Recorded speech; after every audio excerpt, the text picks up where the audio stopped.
Ya habiendo repasado la lectura que teníamos para hoy, vamos con la clase en sí misma. Esta semana tenemos como tema oficial de la materia Introducción a teoría de grafos. Hoy además vamos a tener un momento tecnológico extra. Vamos a hablar sobre Git y SVN, sistemas de control de versiones. Y también hoy presentamos el trabajo práctico 1. No me odien por esto, pero vamos a seguir con el cronograma establecido, incluyendo los trabajos prácticos. Hoy lanzamos entonces el trabajo práctico y le vamos a dedicar un ratito a comentar el enunciado y a hablar sobre eso. Eso va a ser hacia el final de la clase. Bueno, vamos entonces primero con el tema oficial. Va a ser una clase rara porque va a ser cortita, más bien teórica, y el jueves implementamos un poco y hacemos cosas en Eclipse en Java. Hoy va a ser solamente una introducción a nivel teórico porque tenemos momento tecnológico extra. Estas primeras semanas tenemos un poquito recargado el cronograma y entonces hacemos estas cosas. Para los que ya hayan cursado matemática discreta, esto les va a resultar material bastante conocido, es más, consideren saltearse toda esta presentación. Los que no hayan cursado matemática discreta, no se preocupen, la materia en temas de grafos es autocontenida, así que lo que usemos de grafos lo vamos a presentar completo durante la clase de hoy y la próxima clase, y eventualmente alguna otra cosita en las clases que vengan más adelante. Nosotros usamos grafos como una estructura de datos en programación 3. En matemática discreta se ve grafos como objeto matemático interesante para estudiar, con lo cual el énfasis es distinto y en ese sentido son materias que no tienen ninguna, es prerequisito de la otra para ser cursada. Bien, bueno, ¿a qué nos referimos cuando hablamos de un grafo? Especialmente nosotros como estructura de datos. Bueno, para nosotros un grafo va a ser algo como en este dibujo, un conjunto de puntitos. Acá tenemos 1, 2, 3, 7 puntitos. Y algunos pares de esos puntitos están unidos por líneas. Y siempre una línea une dos puntos distintos. Entonces, por ejemplo, el 1 y el 2 están unidos, el 1 y el 3 están unidos, el 1 y el 5 no están unidos, etc. Esa va a ser como la estructura. Y con esto representamos cosas un poco más sofisticadas que las que representamos con las estructuras de datos que conocemos hasta ahora. Entonces, formalmente un grafo queremos que represente algo como en ese dibujo. Matemáticamente lo vamos a representar con un par de dos conjuntos, un conjunto B de vértices y un conjunto E de aristas. La idea es que el conjunto B es un conjunto finito llamado los vértices de G, en este ejemplo es el conjunto del 1 al 7, y E es el conjunto de aristas, las rayitas esas que vemos en ese dibujo las llamamos aristas. Veamos la definición. E es un subconjunto de el producto cartesiano de B por B, cuyos elementos son pares pares de vértices distintos. Esto es un subconjunto de los pares distintos del grafo. Es el conjunto de las aristas. Cuando están todas las aristas posibles decimos que es un grafo completo. En este caso este dibujo que tenemos acá no es un grafo completo. Aquí estamos haciendo un pequeño uso de notación. El producto cartesiano tiene orden y en este caso no nos importa el orden de los elementos de ese par. Ahora lo aclaramos.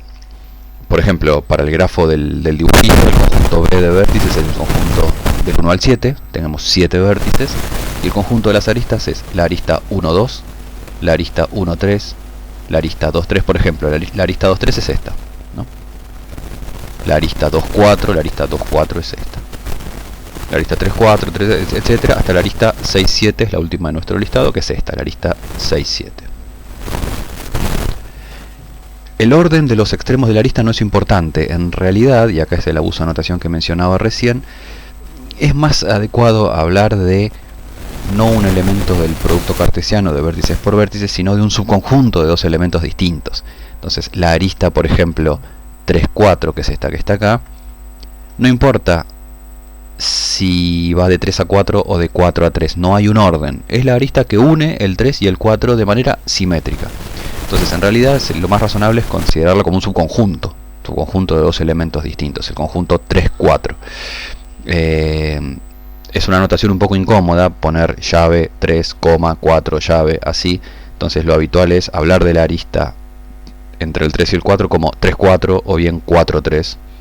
La notación más formal sería esta, pero habitualmente ignoramos la coma y las llaves y decimos la arista directamente. algunas definiciones. Cuando tenemos una arista entre un par de vértices, decimos que esos dos vértices son vecinos. Por ejemplo, el 3 y el 4 son vecinos, en este grafo que tenemos acá, ¿no? El 3 y el 6 son vecinos, porque tenemos esta arista 3, 6. El 3 y el 5, en cambio, no son vecinos, porque el 3 y el 5 no comparten una arista que los una directamente. El vecindario de un vértice es el conjunto de todos sus vecinos. Por ejemplo, dado un vértice I, el vecindario de I se llama N sub I, es un conjunto de vértices, es el conjunto de todos los vértices J, tal que existe la arista IJ. Por ejemplo, el vecindario del vértice 4 es el conjunto formado por el 2, el 3 y el 7, ¿no? Porque el 2, el 3... Ah, no, perdón. 2, 3, 7 y 5. Ahí va. El 2, el 3, el 7 y el 5 son vecinos del vértice 4. Por ejemplo, el vecindario del vértice 1 está formado solamente por los vértices 2 y 3. Tiene dos vecinos, su vecindario es un conjunto de dos elementos.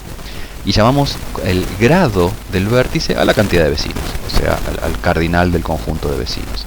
El vértice 1 tiene grado 2, el vértice 4 tiene grado 4, el vértice 7 tiene grado 3. ¿Para qué nos sirve esto? Nosotros decíamos, estamos representando estamos usando los grafos como estructuras de datos. Así como en programación 2 usábamos mucho árboles, en programación 1 usábamos mucho array lists y cosas similares. Bueno, en esta materia vamos a usar grafos como estructura de datos para representar cosas.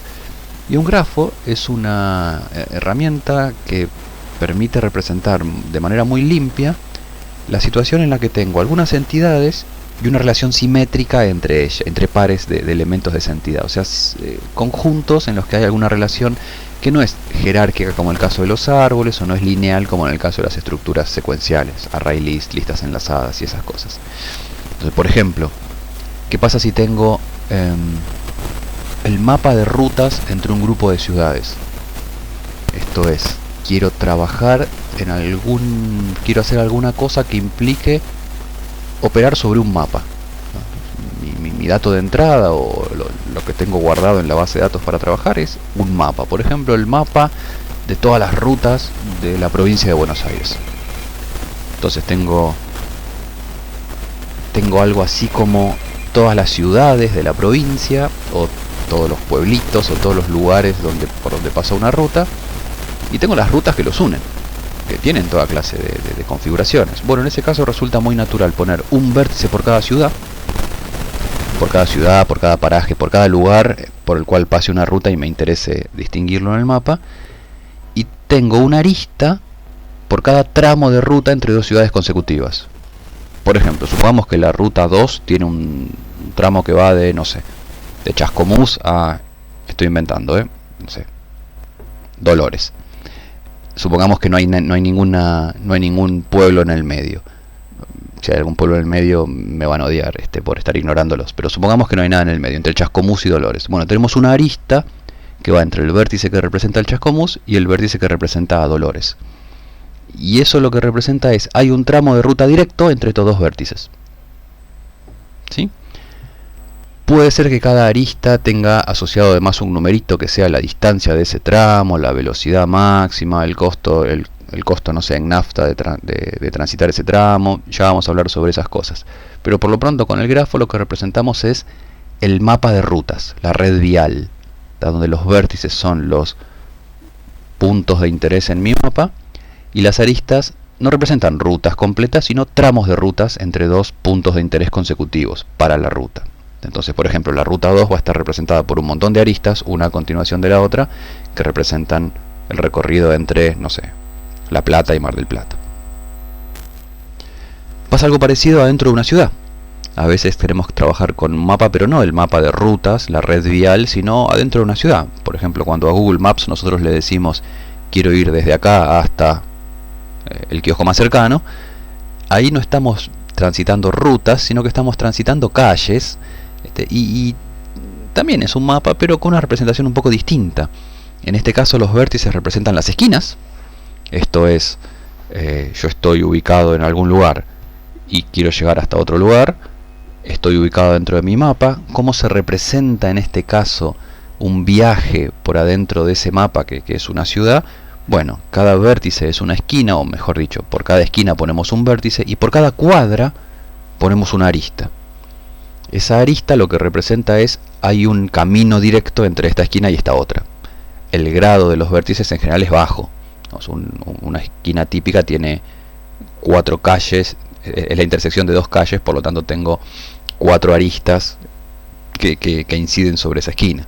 Entonces suelen tener grado bajo. Puede ser que haya una cortada, entonces en esa esquina tengo grado 3, o alguna esquina que es intersección de más calles y tenga grado más alto, pero en general los grados de los vértices en este caso son bajos.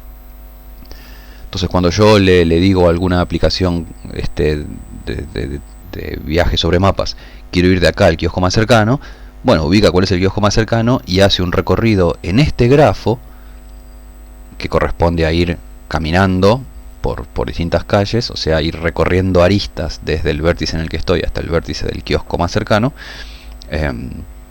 usando ese grafo como estructura de datos. O sea, se representa el mapa como un grafo con un vértice por esquina. Bien, otra situación, también así como bastante clásica para usar grafos. Si yo tengo una red social y tengo amigos, bueno, te puedo poner un vértice por cada usuario de la red social y una arista por cada par de amigos. En esas redes sociales, no sé, como en Facebook, que las relaciones son simétricas. Si yo soy tu amigo, entonces vos sos amigo mío. Ahí tenemos una arista que representa como una relación simétrica entre esos dos vértices, entre esos dos usuarios. El grado, por ejemplo, de un vértice en el grafo que representa la red social es la cantidad de contactos que tiene, la cantidad de amigos o la cantidad de usuarios relacionados con él, según la metáfora que corresponde en la red social. Cuando alguien, no sé, en una red social nos dice, este usuario está a 3 grados de distancia de vos, a 3 grados de separación, eso significa que hay un usuario del cual yo soy amigo, que tiene un usuario del cual es amigo, del cual yo no soy amigo, que a su vez es amigo del otro usuario con el cual me separan 3 grados de separación. La distancia, vamos a definir dentro de un rato en el grafo, entre ese usuario y yo es 3 en el grafo. Es el camino más corto posible en ese grafo entre él y yo. Cuando en la red social las relaciones no son simétricas, por ejemplo en Twitter yo te sigo a vos, no implica que vos me sigas a mí, entonces se representa con un grafo pero en el que las aristas tienen dirección, apunta de acá para allá, se representa como una flechita, y en ese caso dice que el grafo es un grafo dirigido y en lugar de aristas hablamos de arcos. Ya vamos a definir eso hacia el final de esta presentación. Pero esencialmente tengo grafos dirigidos o no dirigidos para representar esas relaciones de amistad en una red social. Otra situación, si yo tengo que planificar en qué aula dictar cada materia, de manera que si 2 materias se dictan al mismo momento no compartan aula, entonces podemos representar eso con un grafo de conflictos. Ponemos un vértice por cada materia y ponemos una arista entre 2 vértices si las materias se solapan. Si se solapan, eso significa que no pueden compartir aula. Y entonces tenemos una forma como muy rápida de representar los conflictos entre materias. No importa cómo sean sus horarios, no importa si es un solo día a la semana de tal hora a tal hora, si son horarios más raros, tienen agujeros en el medio. Siempre con un grafo podemos representar eso. Ponemos un vértice por materia, o por comisión, o por la unidad que haya que asignarle aula, y una arista entre cada par de materias si no pueden compartir aula, porque en algún momento de su horario coinciden. Entonces con un grafo representamos muy naturalmente esa situación. Otra situación, antenas en una red de telefonía celular. Cuando yo tengo antenas que atienden celulares, esencialmente lo que tengo que hacer es determinar en qué canal transmite cada antena, qué canal de frecuencias usa cada antena, y no puede pasar que 2 antenas muy cercanas usen el mismo canal porque habría interferencia y entonces en la intersección no se escucharía nada. Bueno, ahí también podemos representar esa situación con un grafo. Tengo un vértice por cada antena y 2 vértices son vecinos si las antenas superponen su área de cobertura. Es más, podemos ponerle como un numerito asociado a esa arista que represente cuál es el grado de conflictividad entre las antenas. Quizás interfieren poco, quizás interfieren mucho, pero esencialmente con un grafo también represento esa situación. Bueno, todas estas cosas las podemos representar con grafos y después tenemos un largo etcétera, digamos, vamos a encontrar muchas cosas que podemos representar con grafos. Entonces lo que nos va a interesar es tener nuestros datos guardados de tal manera que finalmente la estructura de datos que está abajo de todo es, no sé, una instancia de la clase grafo, y a partir de ahí hacer cosas con esos datos, buscar información, tener algoritmos arriba de grafos para hacer cosas que después tengan sentido en nuestro sistema.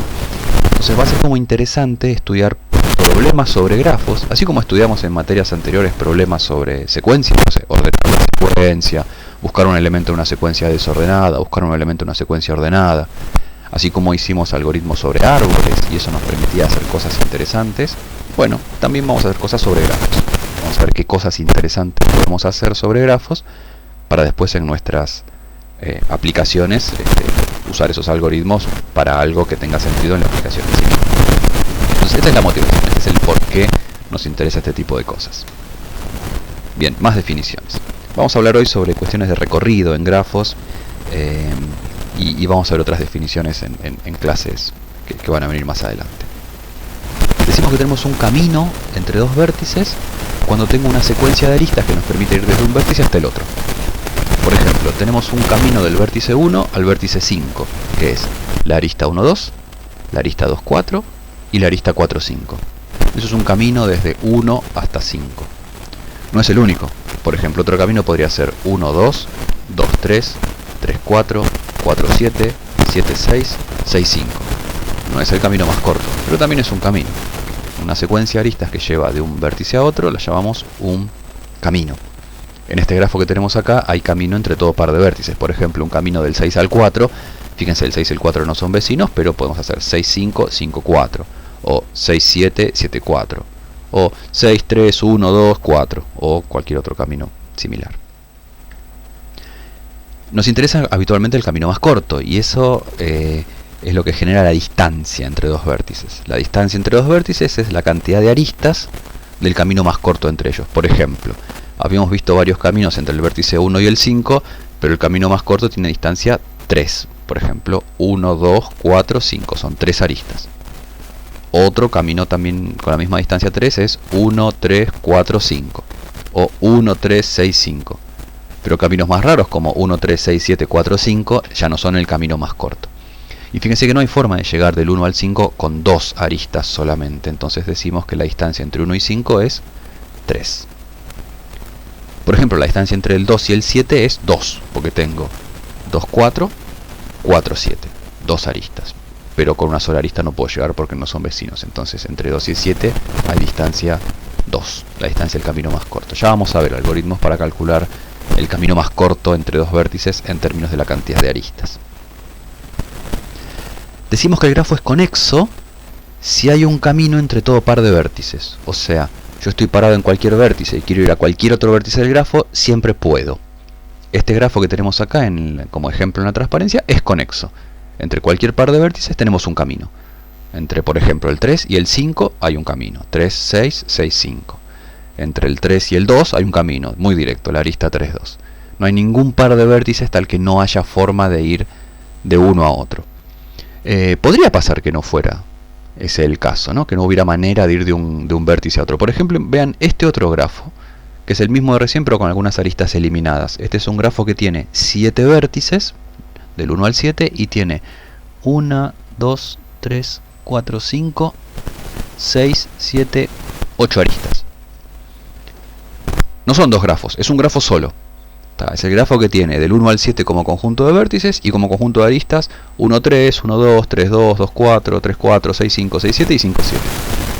Entonces es ese grafo. Tranquilamente podría, si un grafo tiene poquitas aristas, puede quedarme disconexo como este, ¿no? O sea, este grafo claramente no es conexo. Por ejemplo, del 2 al 7 no hay camino. Bueno, yo puedo intentar la secuencia de aristas que quiera, pero no hay manera de ir por aristas consecutivas entre el 2 y el 7. Decimos que en este caso la distancia entre el 2 y el 7 es infinito, cuando no hay un camino. Por ejemplo, en este grafo la distancia del 1 al 4 es 2. La distancia del 6 al 5 es 1. pero la distancia entre el 4 y el 5 es infinito. No hay camino entre el 4 y 5. Cuando tengo un grafo que no es conexo, podemos identificar cuántas componentes conexas tiene. Este grafo tiene dos componentes conexas. 1, 2, 3, 4 es una componente conexa y la otra componente conexa es 5, 6, 7. La componente conexa, definámoslo bien, es un subconjunto de vértices conexo maximal con la propiedad de ser conexo. Esto es un subconjunto de vértices que es conexo y que no se le puede agregar ningún otro vértice en este mismo grafo manteniéndolo conexo. Por ejemplo, el conjunto 5, 6, 7 es conexo y cualquier conjunto más grande que incluya el 5, 6, 7 no es conexo. Por ejemplo, 5, 6, 7, 2 no es conexo. Entonces, en este grafo tenemos dos componentes conexas. Intuitivamente, cada componente conexa es en cuántas partecitas me queda dividido el grafo de acuerdo con la conexión. Cuando tenemos un grafo conexo, decimos que el grafo tiene solamente una componente conexa, o sea que tiene también sentido en ese contexto. Y como hablábamos recién, si I y J están en componentes conexas distintas, decimos que la distancia entre ellos es infinito. A veces podría pasar, que haya un vértice que tenga componente conexa que no sea vecino de nadie. Entonces, ¿qué significa en ese caso tener un vértice que no tiene ninguna arista que incide a él? Bueno, que está en su propia componente conexa, está en una componente conexa de tamaño 1, tiene grado 0, decimos que es un vértice aislado. En este grafo de ejemplo no tenemos ningún vértice aislado, pero imagínense que hubiera un vértice más acá, el vértice 8, sin ninguna arista tocándolo. Bueno, tendríamos tres componentes conexas con el vértice 8 acá, y el vértice 8 sería un vértice aislado. Un vértice aislado claramente es un usuario que acaba de entrar a una red social y todavía no tiene ningún amigo. En ese caso, su grado en esa red social es 0. Bien. Como contábamos, lo que nos interesa hacer es programar estas cosas. Yo quiero tener la clase grafo, y a la clase grafo decirle, bueno, te agrego esta arista, decime, sos conexo, búscame la distancia entre estos dos vértices, etcétera, etcétera. Entonces queremos tener esto en Java. Lo vamos a hacer en las próximas clases. Pero para eso lo que tenemos que pensar es, muy bien, yo tengo la clase grafo, pongo public class grafo, etcétera. ¿Qué variables de instancia tengo? Esto es, ¿cómo represento un grafo en Java? ¿Cómo hago para la clase grafo adentro tener la representación del grafo de manera que sea cómodo operar con él? Entonces, eso es como la preocupación principal. Obviamente hay bibliotecas que ya hacen esto, ya vamos a hablar sobre algunas de ellas, pero no nos interesa usar esas bibliotecas, nos interesa programar nuestra propia biblioteca para tener clase grafo. Después en la práctica si las usamos o no, no importa, pero queremos saber cómo funciona eso, qué es lo que está pasando. Especialmente porque va a ser interesante tener bien entendida la complejidad de las operaciones que hagamos sobre nuestros grafos, y eso va a depender de la estructura de datos que usemos abajo para representarlo. Entonces, eso va a ser importante. Entonces, vamos a ver tres maneras de representar grafos, no son las únicas, pero sí son las más populares. Primera, definamos la matriz de adyacencia de un grafo de la siguiente forma. Es una matriz cuadrada que tiene tantas filas y columnas como vértices. Eso es lo que dice acá, ¿no? Es una matriz A, llamamos A y J, a la componente en la fila y columna J, que vive en R a la cantidad de vértices por cantidad de vértices. Y la idea es que en la fila y columna J tenemos un 1 si existe la arista IJ, y 0 en caso contrario.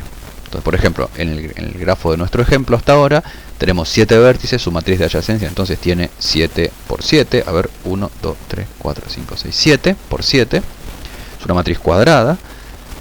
Y, por ejemplo, fíjense, existe la arista 3, 4, entonces, fila 1, 2, 3, columna 1, 2, 3, 4, en la fila 3, 4 tenemos un 1.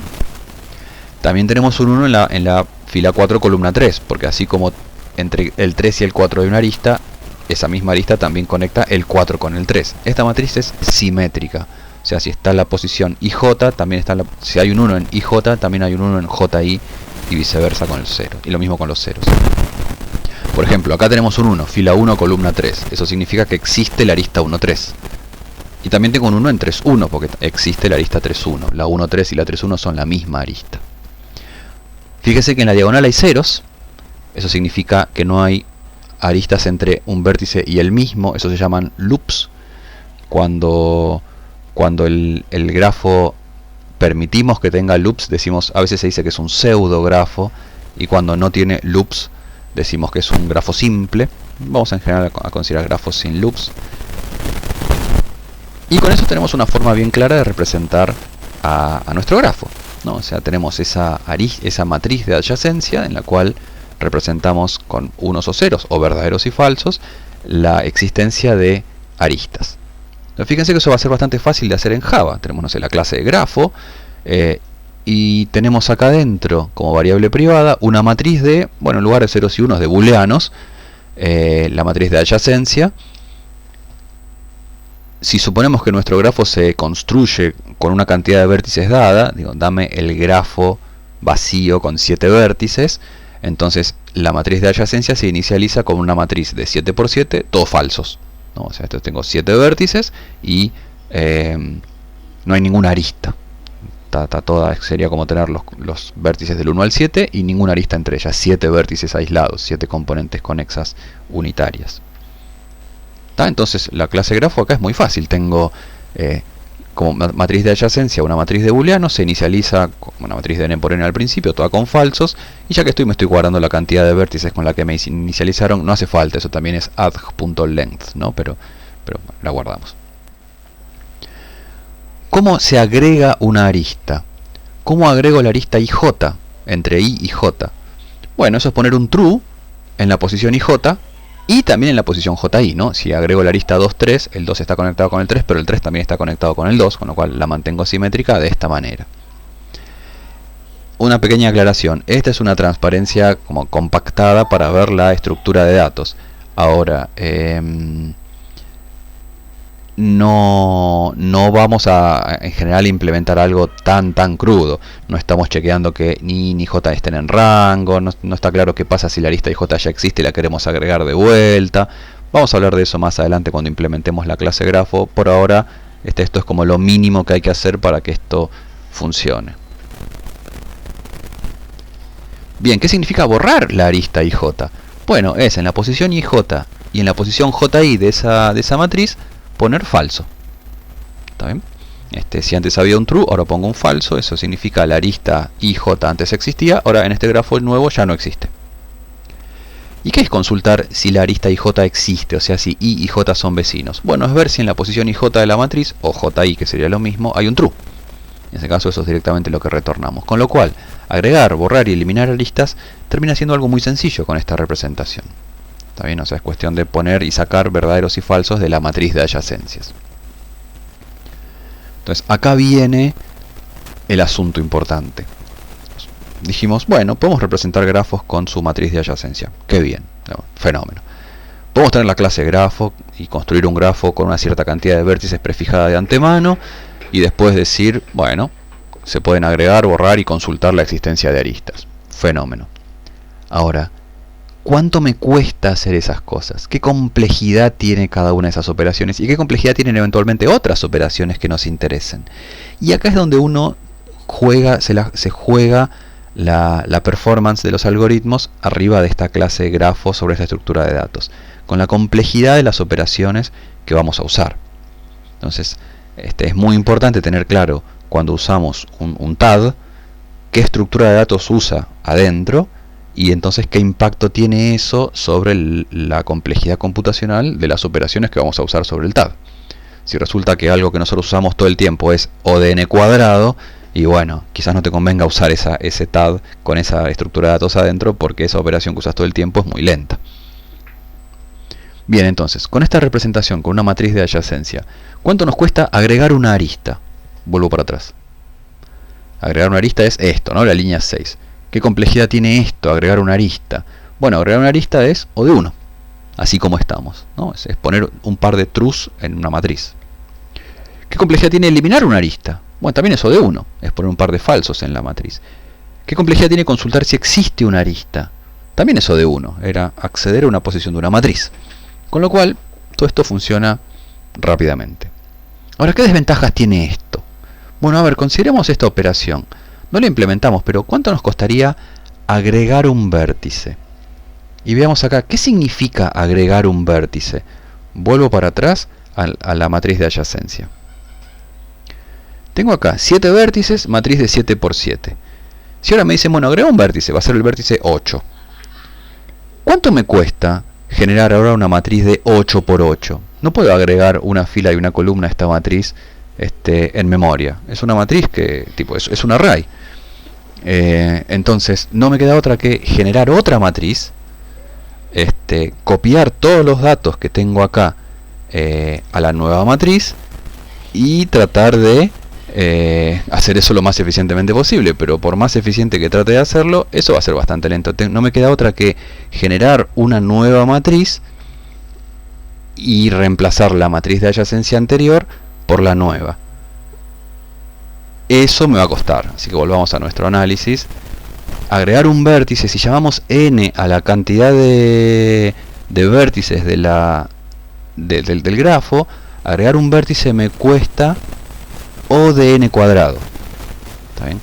Esto, fíjense, no es estrictamente la complejidad en términos de el tamaño de la entrada, porque el tamaño de la entrada podríamos considerar que es la matriz de adyacencia. Estamos escribiendo la complejidad en términos de los vértices del grafo. Esto suele ser habitual cuando uno trabaja sobre grafos. No es estrictamente, no se corresponda estrictamente con la definición, pero es algo bastante habitual y nos da una pauta de lo que está pasando. Entonces, esto es pesado. Eliminar un vértice también es bastante pesado, porque es ahora lo mismo. Tengo que reemplazar la matriz de adyacencia por una nueva matriz de adyacencia, en la cual una fila y una columna hayan sido eliminadas, y eventualmente tengo que renumerar alguna otra información que yo tenga en el grafo. No es el caso en la representación, la clase grafo que teníamos en la transparencia de recién. Pero si tuviera alguna cosa extra, por ejemplo un rótulo asociado con cada vértice, bueno, ahí tendría que ver con cómo estoy representando las cosas. Quizás tenga que hacer algún trabajo extra, además de renumerar, no solo, entre comillas, eliminar una fila y una columna de la matriz. Y de vuelta, eliminar fila y columna de una matriz no existe. Es una matriz, es un array en memoria. No me queda otra que crear un nuevo array más chiquitito y copiar todo excepto esa fila y columna que corresponde al vértice que estoy eliminando. Con lo cual, de vuelta, eso es n cuadrado, si n es la cantidad de vértices, y es pesado. Una más. ¿Cuánto me cuesta conseguir todos los vecinos de un vértice? El conjunto de vecinos de un vértice. Vuelvo para atrás. Fíjense, tengo este grafo con esta matriz de adyacencias y me dicen, dame los vecinos del 4. Nosotros miramos acá y obviamente los vecinos del 4 son el 2, el 3, el 7 y el 5. Ahora, si yo lo tengo representado así al grafo, en esta matriz de adyacencias, ¿cuáles son los vecinos del 4? Bueno, tengo que venir acá, fila 4, recorrer la fila 4 y fijarme todos los unos que hay ahí. Bueno, todos los verdaderos que hay en nuestra matriz de booleanos. En este caso, el 1 no es vecino, el 2 sí, el 3 sí, el 4 no, el 5 sí, el 7 también. Todos esos tienen que ir al conjunto que vamos a retornar y retornar ese conjunto. Entonces, si yo quiero obtener todos los vecinos de un conjunto, todos los vecinos de un elemento, de un vértice, no me queda otra que recorrer la fila o la columna que corresponde a ese vértice en la matriz y ver todos los trues que hay ahí y meter a todos esos en el conjunto resultado. Eso claramente es O de n. Entonces, estas son las complejidades de estas 6 operaciones si yo tengo el grafo representado con su matriz de adyacencia. Es muy eficiente agregar y borrar aristas y consultar aristas, pero es muy ineficiente las operaciones a nivel de vértices. Agregar o borrar un vértice cuesta mucho y obtener todos los vecinos es O de n. Con lo cual, si con esto vamos a representar el grafo de una red social en la que frecuentemente se agregan o se eliminan usuarios, bueno, la operación de agregar o eliminar usuarios, que es agregar o eliminar vértices, me va a costar mucho. No me va a costar mucho agregar una relación de amistad entre dos usuarios que ya existen o borrar esa relación de amistad. Eso va a ser O de 1, pero agregar un nuevo usuario va a ser muy costoso. Es más, cada vez que se loguea a un usuario y quiero mostrarle el estado de sus vecinos, tengo que saber quiénes son sus vecinos y eso ya es O de n. Y si el n es grande, esto hasta también puede ser pesado. Entonces tenemos este balance entre la representación que tenemos y la complejidad de estas operaciones. ¿Sí? ¿Todo bien con esto? Entonces, esta es una primera forma de representar grafos, con su matriz de adyacencia. Es muy cómoda cuando la cantidad de vértices del grafo ya está prefijada. Entonces suele utilizarse, por ejemplo, para un algoritmo. Yo voy a ejecutar un algoritmo arriba de un grafo. Durante el algoritmo el grafo no va a cambiar. Entonces lo tengo arriba de la matriz de adyacencia. Entonces es rápido consultar qué aristas tengo y qué aristas no tengo. Ahora, si el grafo tiene que ir cambiando porque se le agregan o se eliminan vértices, y ahí ya probablemente esta no sea la mejor representación. Bien. Segunda representación de grafos. Esto tiene interés más bien matemático, no se usa habitualmente cuando uno representa un grafo en un lenguaje imperativo, pero no está mal conocerlo. Así como teníamos la matriz de adyacencia, también se define la matriz de incidencia de un grafo. La idea es la siguiente. Vamos directo al ejemplo. Tengo una fila por cada vértice, o sea, en el mismo grafo de antes teníamos 7 vértices, y tengo una columna por cada arista. O sea, no es una matriz cuadrada ahora. La idea es, en cada columna representa una arista y tenemos un 1 en los dos vértices de esa arista. Por ejemplo, esta primera columna representa la arista 1, 2. Esta segunda columna representa la arista 1, 3, porque tengo unos en las filas 1 y 3. Esta columna, la tercera de atrás para adelante, representa la arista, a ver, veamos, 1, 2, 3, 4, 5, 6. La arista que une el vértice 5 con el vértice 6. Es esta arista que tengo acá. ¿Se ve? Entonces lo que tengo es una fila por cada vértice, una columna por cada arista, y exactamente dos unos por columna, que corresponden a los dos extremos de la arista asociada con esa columna. Veámoslo formalmente. Es una matriz, ahora se llama M, que está que tiene tantas filas como vértices y tantas columnas como aristas, o sea, está en R cardinal de B por cardinal de E, tal que en la fila I, columna E, hay un 1, si el vértice I es uno de los extremos de la arista E. Se dice que la arista E es incidente al vértice I, y 0 en caso contrario. Entonces tenemos exactamente dos unos por columna. No es algo que se use mucho, porque en principio es bastante ineficiente en el uso de la memoria, pero no está mal conocerlo. Bien. Tercera forma de representar grafos, y esto sí también, esto igual que la matriz de adyacencia es algo bastante usual. Podemos tener los vecinos de cada vértice representados explícitamente. Entonces, la idea es la siguiente. Tengo para cada vértice un conjunto, o una array list, una colección en general, con sus vecinos. Entonces, por ejemplo, tengo 7 vértices, bueno, tengo un arreglo de 7 elementos, donde en cada posición lo que tengo es, digamos, un conjunto. Tengo un set de enteros que me representa quiénes son los vecinos de ese elemento. Por ejemplo, en la primera posición de este arreglo tenemos un set, o sea, una referencia a un set que contiene los vecinos del primer vértice, el 2 y el 3. En la segunda posición de este arreglo tenemos una referencia a un set que contiene los vecinos del segundo vértice, o sea, el 1, el 3 y el 4, que son los vecinos del 2.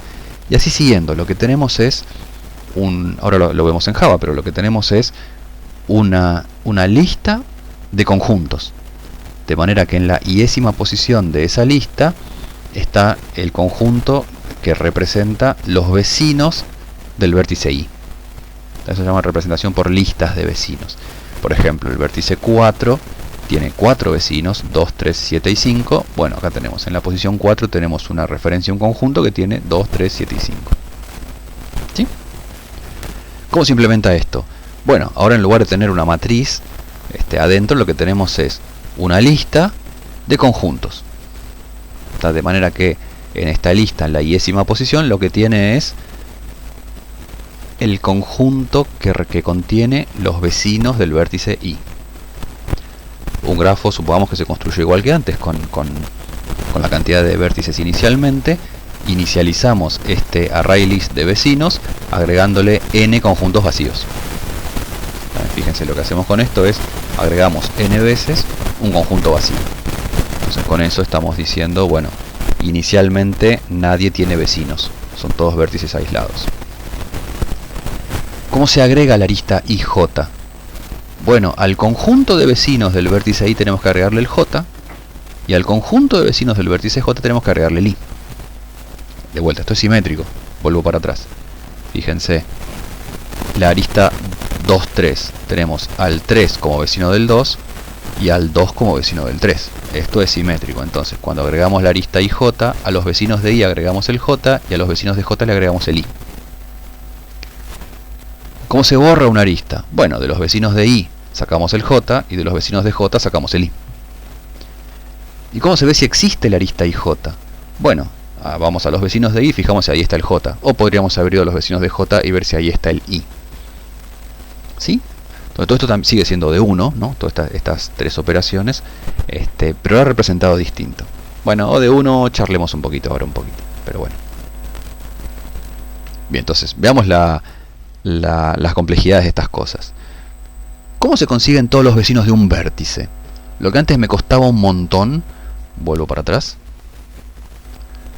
Lo que antes implicaba recorrer una fila de la matriz de adyacencia, que tengo miles de vértices, eso eran mil operaciones. ¿Cuánto me cuesta ahora conseguir todos los vecinos de un vértice? Bueno, es ir directamente a esta lista y conseguirme el conjunto asociado. Por ejemplo, quiero todos los vecinos del vértice 6. Muy bien, vengo al array list de vecinos, hago dame el conjunto que está asociado a la posición de este vértice y ahí ya nomás tengo los vecinos. O sea, en O de 1 yo puedo conseguir todos los vecinos del vértice. Después me va a costar O de el grado de ese vértice recorrer ese conjunto. Pero bueno, está bien, eso es inevitable si yo quiero, no sé, mostrarlo sobre su estado. El asunto es que conseguir quiénes son no tiene ningún costo extra.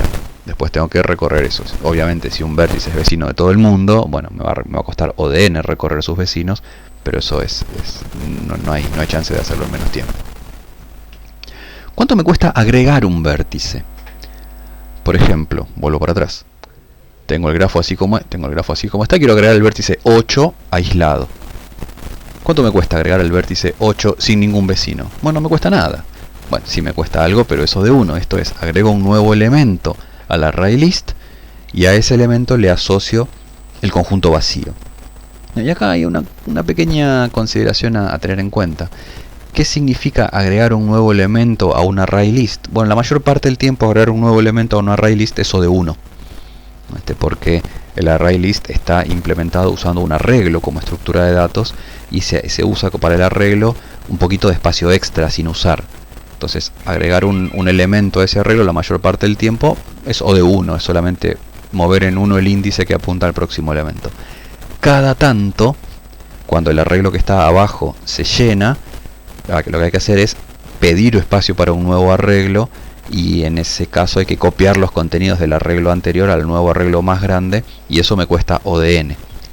Bueno, cuando se hace eso, si no me equivoco, un array list empieza con un arreglo de tamaño 16, salvo que uno le especifica lo contrario en el constructor, con lo cual cuando agrego el elemento número 16, bueno, no le entra, entonces pide un nuevo arreglo en memoria, pero no lo pide de tamaño 17, lo pide del doble, lo pide de tamaño 32 y copia los primeros 16 elementos y tiene 16 libres para trabajar. Cuando tengo 32 elementos y se llena el arreglo y le pido agregar el número 33, pide otro arreglo de memoria, ahora del doble del tamaño, se tiene 64 elementos, copia los primeros 32 y agrega el 33. Entonces, cada n operaciones, n-1 son O de 1 y una es O de n. Esa es así como funciona el agregar un elemento en un array list. Entonces lo que termina pasando es que el peor caso es O de n, porque tengo que agregar un elemento a un array list. Ahora, ese peor caso sucede una vez cada tanto, una vez cada n veces, para decirlo de alguna manera, con lo cual en promedio me termina quedando O de 1. No es el caso promedio, no está bien decir que el caso promedio es O de 1. Tengo el peor caso que es O de n, y eso sucede una vez cada n, y el resto es O de 1, entonces calculamos el promedio, y es habitual decir en este caso que tenemos complejidad O de 1 amortizada. Esto es, cada tanto va a tardar O de n, pero en general, en largo plazo, si yo promedio todas las llamadas, cada llamada termina costándome O de 1. Pasa Pasa algo similar teniendo en cuenta cuáles son la estructura de datos que está abajo para agregar una arista. ¿Cuánto me cuesta agregar una arista? Vuelvo para atrás. Vuelvo para atrás. ¿Cuánto me cuesta agregar una arista? Bueno, es agregar un elemento a un set y otro elemento a otro set. Obtener estos dos sets, esto es O de 1 porque es un acceso a un array list. Ahora, después de hacer este agregado, bueno, es agregar un elemento. ¿Qué implica? Bueno, estamos representándole esos sets, son hash sets, ¿no? Entonces, ¿qué complejidad tiene agregar un elemento a un hash set? Agregar un elemento a un hash set puede tener alguna dificultad. Supongamos que tengo un hash set que tiene un solo bucket, una sola lista. Sería muy mala idea hacer eso, pero yo lo puedo hacer eventualmente. En ese caso, agregar un elemento, bueno, tengo que ver que no exista. Si no existe, lo agrego. Si existe, no lo agrego. Si yo tengo un solo bucket, en realidad ese hash set es una lista enlazada. Entonces, ver que un elemento no existe en la lista enlazada y agregarlo si no existe, es O de n. También es un caso muy extremo, que yo decida tener un hash set con un solo bucket. Ahora, ¿qué tal si mi función de hash es muy mala y me mandó todos los elementos a un único bucket a pesar de que yo tenía un montón? Pues yo hago un hash set que tiene, no sé, 16 buckets, pero mi función de hash es tan mala, o tuve tan mala suerte, que todos los elementos cayeron al mismo bucket. Entonces, de vuelta, es como tener una lista enlazada, y en ese caso, agregar un elemento al set implica verificar que no esté en el set, y entonces es O de n. Tengo que tener mucha mala suerte para que eso pase, ¿no? Con lo cual es habitual considerar que agregar un elemento a un hash set es O de 1, pero en realidad es O de 1 en el caso promedio. Y ahora sí, promedio. ¿Qué es el caso promedio? Bueno, suponiendo que la cantidad de elementos que yo agregué es O de la cantidad de buckets y que la función de hashing dispersa adecuadamente, entonces voy a tener O de 1 elementos en promedio en cada bucket. Entonces agregar un elemento es, me fijo, le aplico la función de hash. ¿Se acuerdan de estas cosas, no? De programación 2. Le aplico la función de hash, me fijo a qué bucket tiene que ir. Bajo estas suposiciones tengo O de 1 elementos en ese bucket. Y entonces, bueno, fijarme si el elemento ya existe es O de 1 y si no existe es agregar un elemento a esa lista enlazada que es también O de 1. Eso es el caso promedio, ¿no? Que la cantidad de elementos de mi hash set sea O de la cantidad de buckets y que la función de hashing disperse adecuadamente. Si mi función de hashing es muy mala y devuelve siempre 1, entonces manda todos los elementos al primer bucket, al bucket 1, y es una lista enlazada finalmente mi hash set. Pero bueno, estamos suponiendo que eso no pasa y la cantidad de elementos no es astronómica, tengo O de 1 promedio. Lo mismo para eliminar una arista. Eliminar una arista es, le aplico la función de hash a... Vuelvo para atrás. Eliminar una arista es esto, ¿no? Eliminar un elemento de un hash set y eliminar otro elemento de otro hash set. Le aplico la función de hash a este elemento, me fijo a qué bucket tiene que ir a parar, recorro la lista enlazada de ese bucket y si existe lo elimino. Eso es O de la cantidad de elementos de la lista, que es O de 1 si la función de hash dispersa adecuadamente y la cantidad de elementos en mi hash set es O de la cantidad de buckets. ¿Cuánto me cuesta consultar si existe una arista? Lo mismo. Es exactamente la misma operación sobre los hash set, ahora con la operación de verificar si existe o no. ¿Qué desventajas tiene esta representación?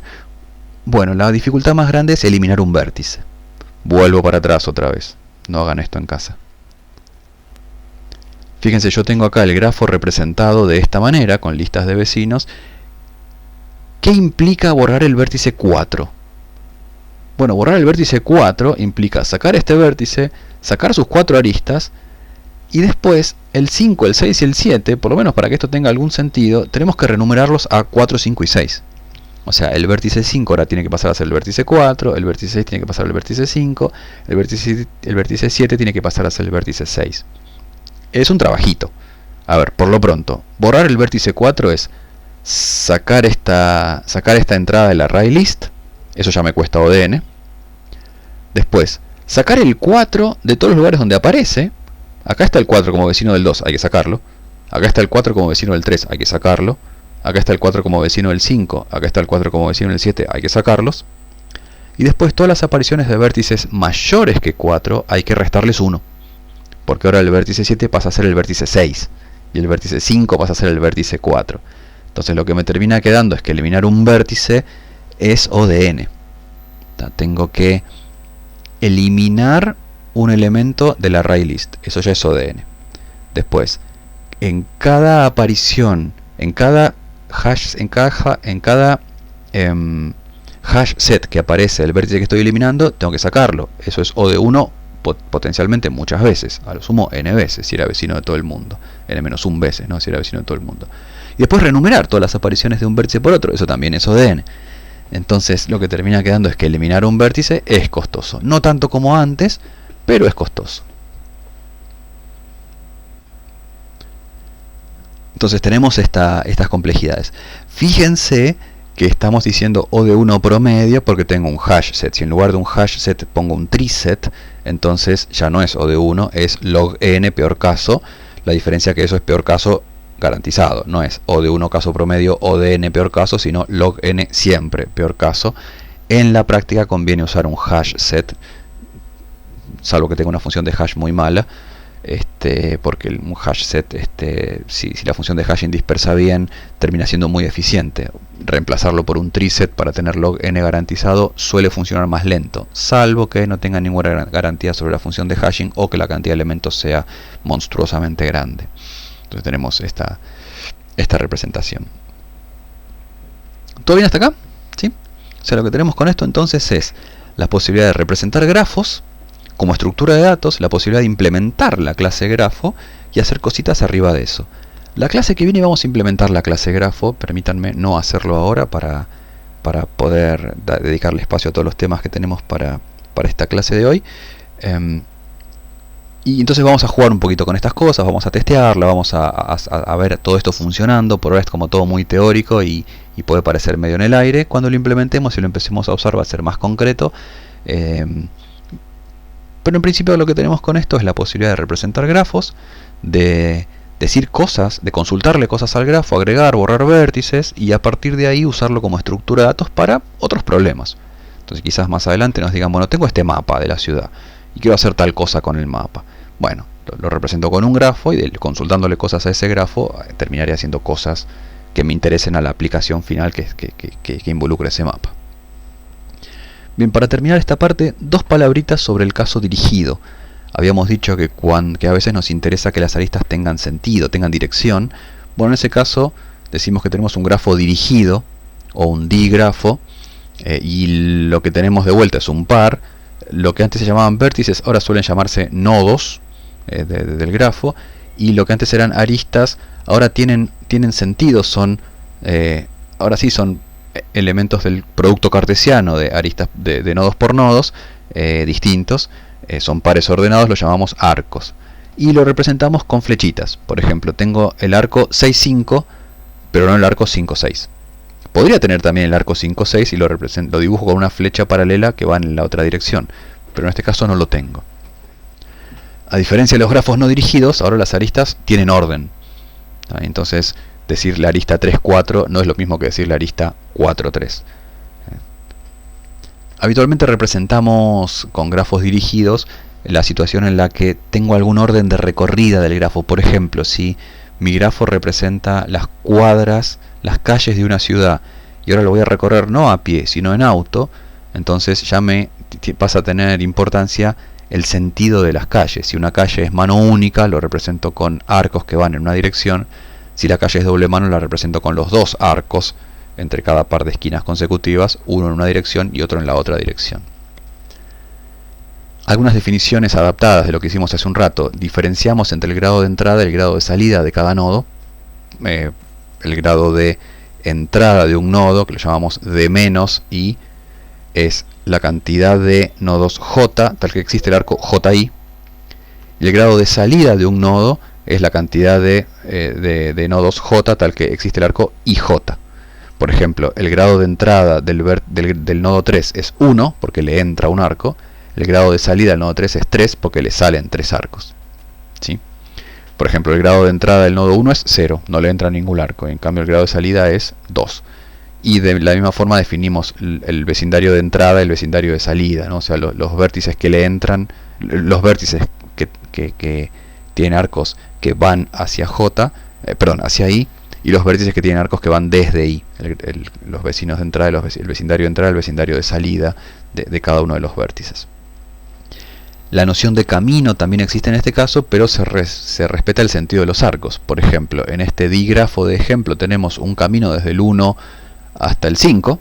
Por ejemplo, 1, 3, 3, 5 es un camino que va del 1 al 5, pero no hay camino del 5 al 1. Yo del 5 puedo ir al 4 y nada más, porque el 4 el único no tiene grado de salida, solo grado de entrada. Entonces, no hay forma de llegar al 1, no importa desde dónde. Entonces yo puedo ir del 3 al 5, pero no del 5 al 3. En particular del 4 no puedo ir a ningún lado y no puedo llegar nunca al 1. Entonces en este caso a veces ya diferenciamos entre